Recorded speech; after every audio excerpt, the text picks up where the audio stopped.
Computer science videos here today to show you guys in this tutorial how to add your iPhone to an external camera stand. Without further ado, let us start the video. So in this tutorial, you need to have access to an iPhone and the camera stand so we can now bring both devices into the frame. This is the iPhone and this is the camera stand, which can be purchased separately or with a camera from Amazon. So take the iPhone, switch its orientation from portrait to landscape, and then add this to the camera stand itself.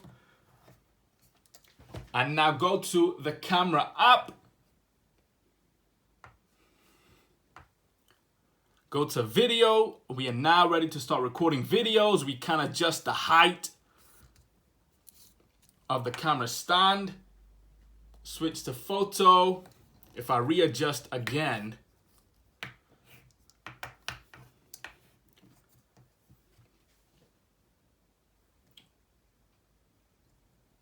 now we are ready to start taking photos and videos. So that's it with this video. I'll see you guys on the next tutorial. Thanks for now.